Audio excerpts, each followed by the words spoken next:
You good? We're Yeah, good. no big deal. You have to do some editing anyway, probably.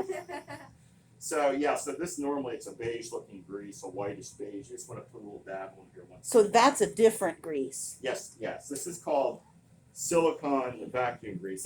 You guys probably have it in the lab. It's a silicone vacuum grease. Now, that's the one that you used for the O-rings? This would be for your O-rings. And then the other one? This is for any threads you have on Perfect. rotors. You Perfect. can use it on any rotors you have, just a little dab of it. And what is that one called? We call it spin coat. Got it. So this is for your threads. Okay. So you just want to keep those lightly greased, keep everything lubricated, keep the rotor clean. And then the next important thing is that the rotor is installed properly. Which I'm sorry, you'll hear the story for the third time, but it's a good example. Recently, I did a service on one of these at a university, unnamed, wasn't here. I had no longer gone out to my car. Centrifuge was running perfectly, and they wanted to use it. I don't know if they weren't trained properly or what the problem was. They did not install the rotor right. They didn't secure the rotor properly to the drive shaft, which I'm going to show you how to do. The rotor damaged the drive spindle and took the centrifuge out. I had to come back and replace the spindle. So within 5 minutes, like literally within 1 minute, they took out the drive spindle. So the centrifuge has a lot of safeguards. So really the only thing, if you do nothing else right, you can do everything else wrong and probably the centrifuge will check it.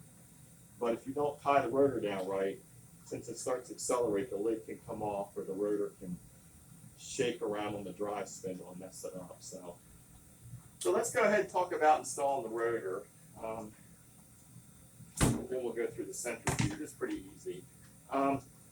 So being everybody's trying to keep distance, we'll let you come look at it on your own in a minute.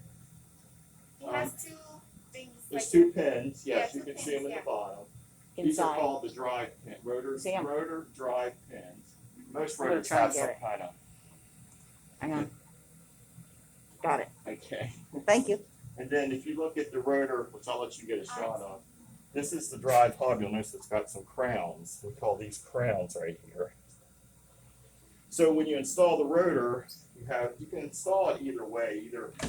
So the drive, one of the pins is between the two crowns, or you can put it where they're both this direction. What was the other way? I'm sorry. You can put it so one of the pins is between there, Okay.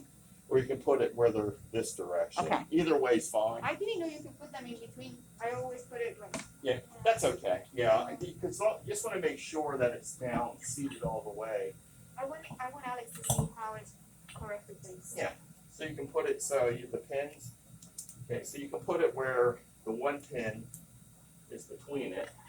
You can see it if you look in there. It's kind of hard to see, but you can see that it's in between the two crowns. Yeah. That's one way. Or you can put it the other way. So, in theory, you want to look at this, make sure it's seated before you go ahead and tighten this down. As these pins and the drive and the rotor are nice and round right now, and the points on the rotor hub, they're nice and pointy. So in theory, even if you're not looking at these pins, it should kind of self-align. Like the pins should roll off the crowns and it should seat on its own. Don't take that as being true. So check it. You want to make sure that it's seated all the way.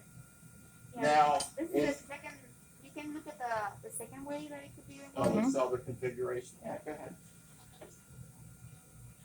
So,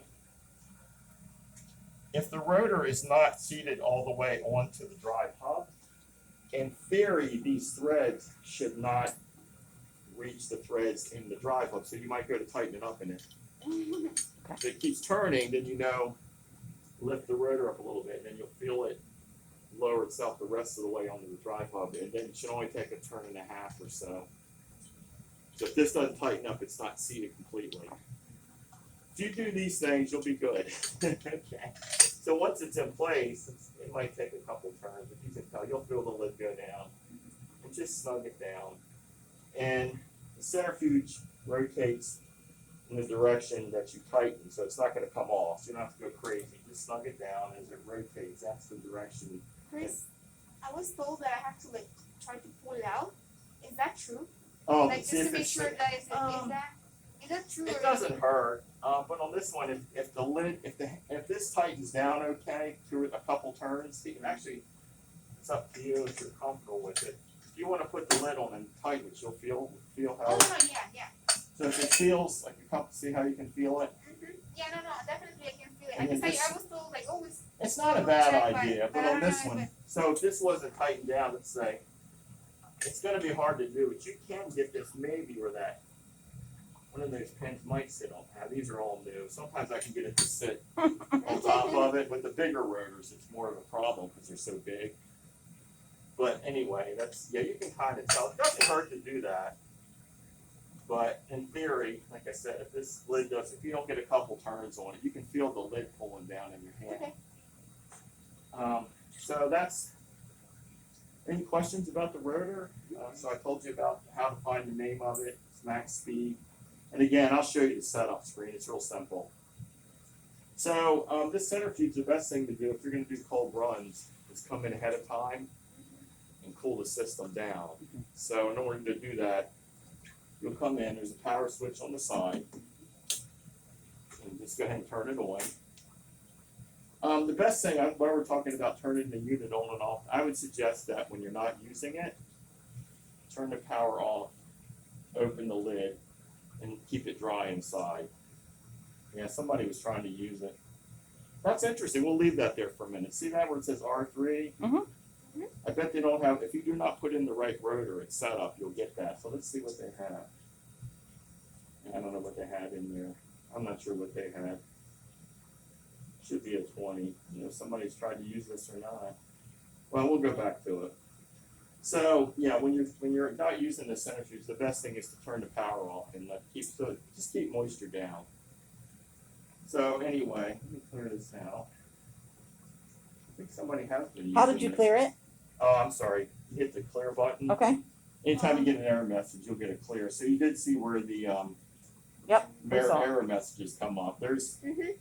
We talked about it. Unfortunately, they don't give us the user manual paper anymore, which I was telling Heather, that just annoys me. I wish we got them like a paper spiral. We used to get a really nice book, but everything now is online, unfortunately. So it would have all the error messages. But for the most part, when you get an error message, it'll come up right here, just like you saw.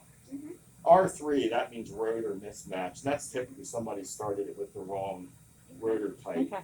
So you all have to do is CE, just clear it. Right, anytime you get an Clear. error message, hit clear. Okay. Okay, so so I'm gonna run across here, then we'll set up a short run. Super. So the show set button, that basically shows you, self-explanatory, shows you the parameters that you have. Then it'll switch back to real time, so we're not running at the moment. So if you go, what did I put in? You just go, 12,000, 20 minutes, 4 degrees. Somebody else has set up something. So then you've got the rotor button. So you can see it scrolls through all the different rotors. So I usually just for a 20, I just put in 20 and hit enter. So you just put the number of the rotor for the JA. Right. You And know, then enter. once it's done, unless you, Once you had to hit rotor first? okay, yeah, if you hit rotor. Got it. And then 20. It'll start, I think when you get to the rotor, you can hit enter and it'll Okay. put it in, but I usually just put see they have it on here, 20.1. There's all different rotors, but yours is a 20, so you can either hit enter when 20 shows up or Okay. just put 20. Okay. Enter. You don't have to do this every run. You don't have to do it every time you turn it on, only if you ever change the rotor. Or if you get an R3 message. See if somebody changed the rotor type on you. Okay. So that's what that does. Also, if you have the right rotor in and you wish to put in an RCF value, relative centrifugal force, you want to have the right rotor selected. In other words, how many G's you want to apply to your sample. Mhm. So you don't have to go look it up. You can just say, it's J20, I don't know, what would be a typical number that you might use. And that was the reference button. It says RPM, RCF. RPM, RCF. Okay. So if you can toggle between putting in an RPM value, which let's say I'm going to put in 15, and then if you hit the RPM button, that'll tell you that that's 27,200 times G. So you can enter either value. You can toggle between the two. So I'm going to leave it at 15,000 for my spin. So let's say if we wanted to put it in by times gravity. You just put 1,500 in? You mean like how much, You said you can toggle between the two. right, so. What are you gonna enter it as, gravity or, You can do either. and how do you toggle between the two to make sure you get the Just units right? press, okay, so press here. Just that, okay. So right now it's asking for speed. Yep, got it. Okay, and if you hit this again, you can put in, Then it's gravity. yeah, you can see Perfect. this rotor will actually let you go up to 48,400 times G. I appreciate it. Yeah, so you just toggle between those. Super. And then enter once you put the number in. Right, just Perfect. enter, or you can go to the next parameter, but just Okay. enter is just as easy. So I like to have it always show me RPMs, so Okay, thank you. when I do my test spin. Time you can put in, there's a whole button that says, you can see, usually most people put in, I don't know, we'll just do 30 minutes or something like that. You can put in the time there, straightforward. Temp, forward or whatever. Usually most people are 4 degrees or 20. Again, you just, it's pretty easy. You can just, if there's something in there now, you can hit clear. Or just right over top of it pretty much actually. So when you press clear, it's going to clear everything, or is it going to No, clear just only a the parameter. just Just the that parameter that parameter you are or in the that moment? or that error message. Okay. Now there are some error messages that might actually lock you out.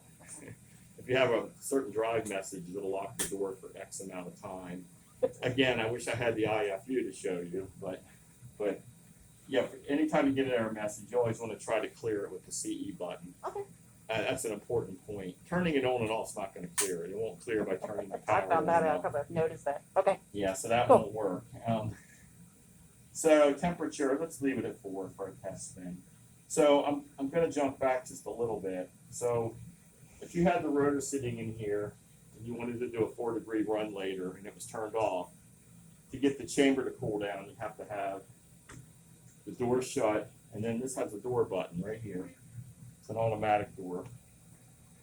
And then Okay. it'll start to pre-cool. So this is your door button, self-explanatory. So it's a motorized door. So you can, for example, set up the temperature. And Right. just the temperature. Don't set up anything else. Right, Set and the let it cool temperature. down. Yeah, close the lid, and Yes, then it will start to cool Great. down. Okay. You're an expert. Okay. Perfect. That's good. That's good. But then when you're done for the day, open it up, turn it off, and let it defrost. And then I would recommend periodically wiping any moisture out. And the less moisture laying in the chamber, the less it's going to rust things. Yeah. Okay. So we'll go ahead and shut the door for the moment. So it's going to go ahead and cool down. I'll run across a couple other buttons. It's pretty straightforward. You have accelerate. You can choose a slow accel or a max accel. I would think you guys. Yes. I was just wondering, It's okay. can you like? It's very noisy. I feel like that may be interfere with Okay. the video. Do you? I think I. What? I'm sorry. No problem. Yeah. Well, that's the compressor. Once it reaches temperature, it's a little quieter. But Okay. when we run it, there's another vacuum pump that's going to come I was along. just wondering so they can hear Okay. you in the video. Yeah, okay. But I think- I'll edit it. So I would think for the most part, you're just pulling pellets and pelleting things. So you're probably Yes. gonna, most of the time, you're probably gonna leave it at max. It looks Yeah. like 2 and 1. Yeah. Okay, max accel, and then decel. You can select a slow decel or bring it down a little bit slower. Let's say you had some type of gradient or something that you wanted to bring it down slower through the critical ranges of the rotor, so it didn't disturb it. If you ever have anything, it looks like it's kind of disturbed or something at the end of your run. Usually that's gradient. Maybe I don't know if people run Glycol or anything here, but you might try a slow decel. But most people that are using these typically leave them in max accel and max decel. It just brings it down quickly, and then you're just pulling what out of the bottom of your tube. But if you ever run into any problems, you can try some slow modes. You can actually turn the brake off if you want to, but it takes a long time to start. That kind of is the throwback to the old days. The older centrifuges had a brake off switch. You could actually turn it off. And the reason they had that was primarily in the ultras because they would do gradients. And if they brought it down too quickly through the critical ranges of the rotor progression would shake it up and disturb it. And your rotors have a lot of what we call progression or vibration below 1,000 RPM. So when you start a run, the rotor's kind of trying to find its center of gravity. I use the analogy of a spinning top, but it's kind of is. It's looking around and then it smooths out. If you saw have you ever used a swinging bucket rotor? If you ever saw one of those in an ultra centrifuge, about 700 RPMs, it's wobbling. Hmm. So I can run it with the door open in a diagnostic mode for check for a bent spindle. Hmm. If it shakes too much, I know the spindle's down, but it wobbles. So anyway, we'll leave it there. I'm kind of getting off the subject a bit. Sorry. So we'll put it on max, which is going to be 1, enter. So I'm just going to mention, I don't know that many people use, you can actually put programs in here. It's up to you if you want to use that. I'm not going to go into it. You can hit the button. It'll let you give it a number, put in the parameters, and then hit enter, and it loads it. And then you press save after you enter the program. Right. Yeah, it's straightforward. And then to Okay. retrieve the program. You would just, they gave you a chart over here, and Oh, good. you can Okay. record them. So if you wanted to retrieve it, you would hit, let's say you had something in program 2, you would hit program 2, enter, and it would load it.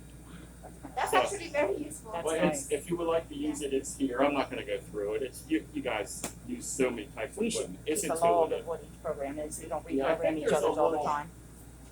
They used to give you a chart with it. I thought it was in here. Sorry. We won't spend time right now, but there should be a wall. There was some kind of chart they used to give with these.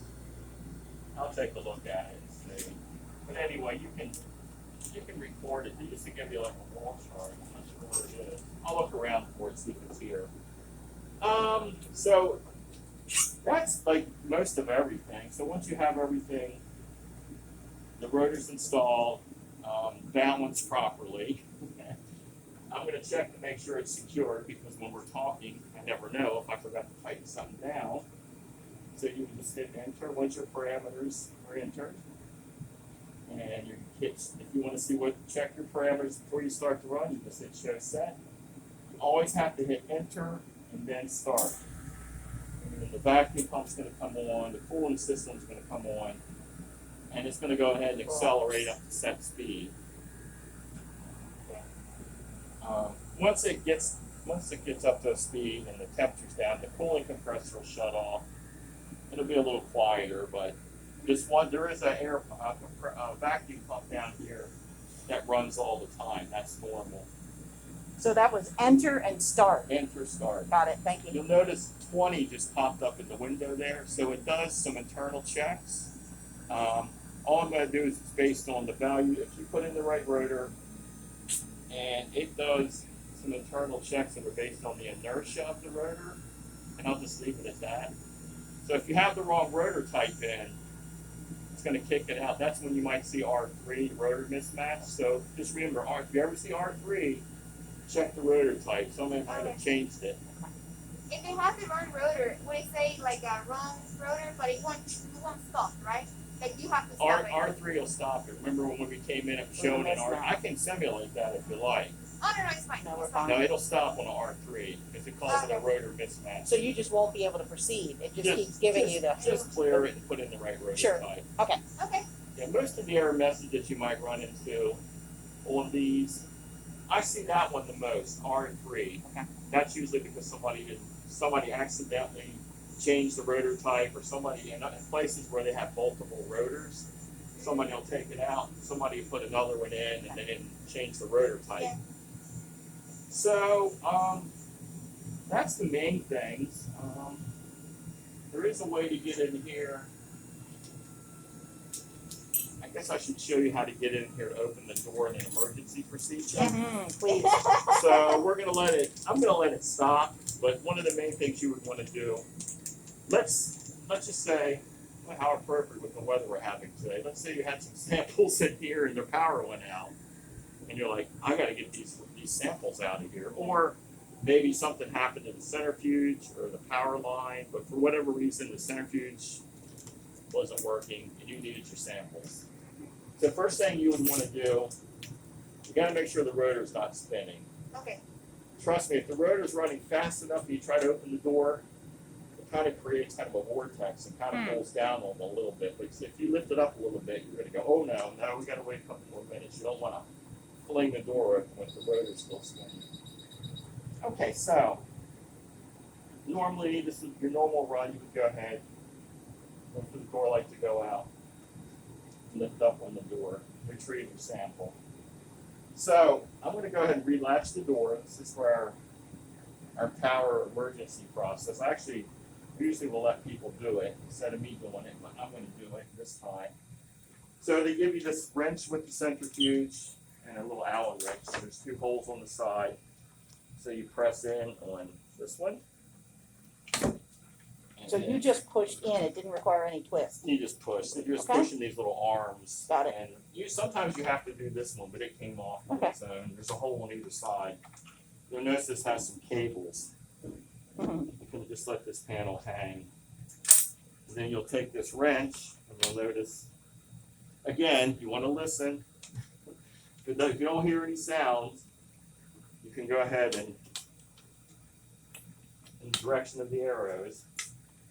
And if the rotor stops, you go ahead and open the door. If it's still spinning some, when you go to lift it, you'll hear it. But if you don't hear any sounds, then you can Oh, nice. go ahead and retrieve. That's Then you pretty can cool. retrieve your sample. So that's, you want to keep these somewhere safe. And you can just leave these in this position. When I turn it back on, it'll figure out where it is because the latches are, the